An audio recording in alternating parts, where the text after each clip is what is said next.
السلام عليكم ومرحبا بكم ان شاء الله تكونوا لاباس وصحتكم بخير. اليوم ان شاء الله راح نديروا التحليه بزاف بنينه، راح تنسيك في كامل التحليات اللي جربتيهم من قبل. تجي تحليه خفيفه وبنينه، مع السر باش الكلاصاج يجيكم لامع وما فيش تكتلات وبزاف بنين. اللي حبت تعرف المقادير وطريقه التحضير تبع الفيديو حتى الاخير. في كاسرونه نديروا 3 كيسان تاع حليب. الحليب العادي تاع شكارة اللي استخدمت،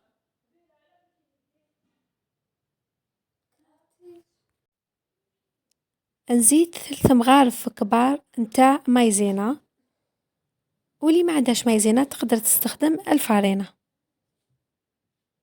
3 مغارف لازم يكونوا معمرين مليح يعني بومبي.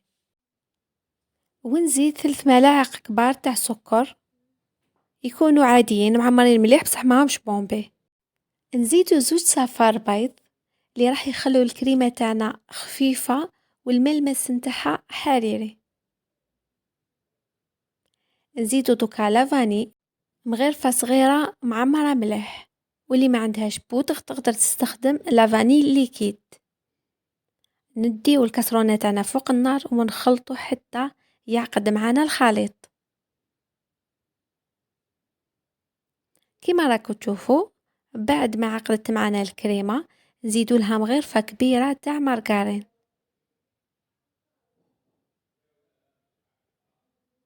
هنا بعد ما نحيو من النار نزيدو المارغرين وراح تذوب معانا طبيعة الحال باسكو الكريمة مازال راهي سخونة. نجيبو الطبسي ونفرغو الكريمة تاعنا كيما راكو تشوفوا خرجت عاقدة ومتماسكة. نحطها في الكونجيلاتور 20 دقيقة إلى نصف ساعة تكون بردت معانا. وإذا كنتي مزروبة أكتر تقدري تحطيها في طبسي يكون مفتوح شوية. وما ننساوش لازم نغطوها بالفيلم أليمونتير اون كونتاكت قبل ما ندخلوها للفريجيدير.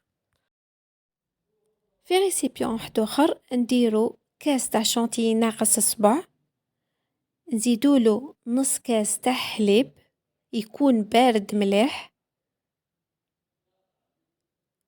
ونجيبو الباتور ونطلعو هذيك الشونتيي. بعد ما طلعنا كريمة الشونتيي نجيبو الكريمة الأولى بعد ما خرجناها من الكونجيلاتور بردت مليح، نبداو نحطو فيها بالتدريج ونخلطو.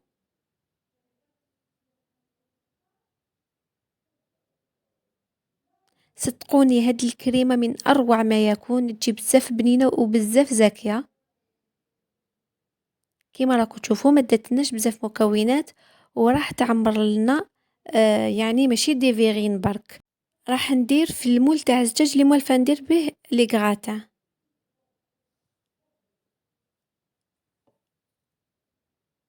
فوالا نفرغوا الكمية كامل المتبقية ونكملو نخلطو.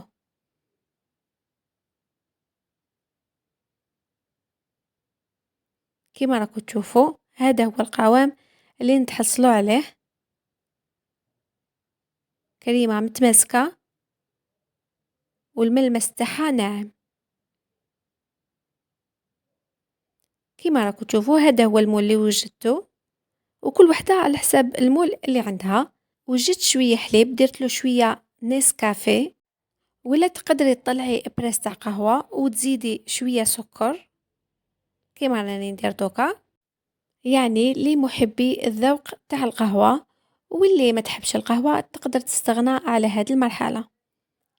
نجيبو البسكوي ونبداو نشمخو فيه. تقدروا تستخدموا اي بسكوي عندكم، مدور كاري بيمو لي بودوار باغ اكزومبل، واش كان عندكم متوفر.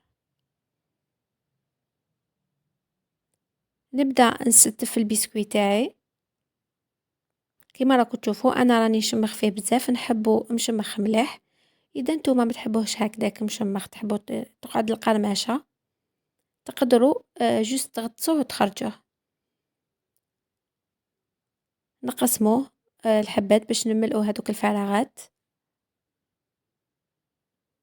نجيبوا كمية من الكريمة ونوزعوها كامل. نزيدو الطبقة الثانية تاع البسكوي.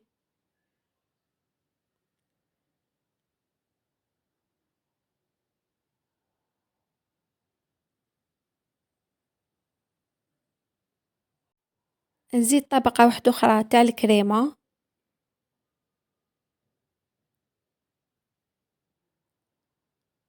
ونزيد نحط البسكوي تاني من الفوق.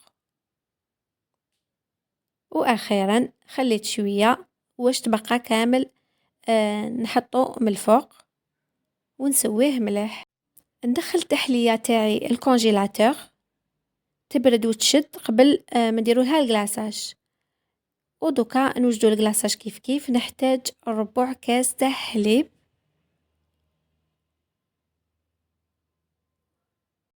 نزيد الحليب مغرفة كبيرة تاع بودرة الشونتيي ومغرفة كبيرة تاع زيت. نخلطوهم ونحطهم فوق النار. الغلية الأولى نحيهم على النار ونجيب شوكولا. عندي هنايا 100 غرام شوكولا ونبدأ نخلط فيها. راح تذوب باسكو ديجا الحليب راهو سخون. وكل ما استخدمتوا نوعية مليحة تاع الشوكولا راح يخرج لكم الغاناش بنين. ما يحتاجش نعاودو نرجعوها للنار. جوست نكملو هكا نخلطو حتى نلقاو شوكولا تاعنا ذابت.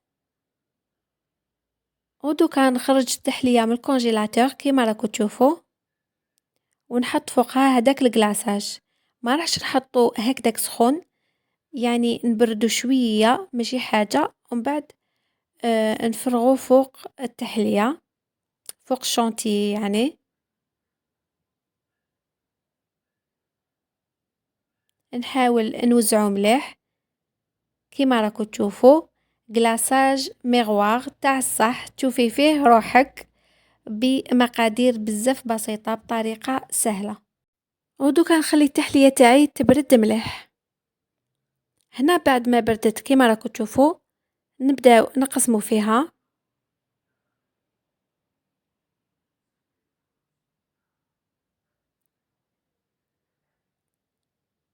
هنا نقسمها على 4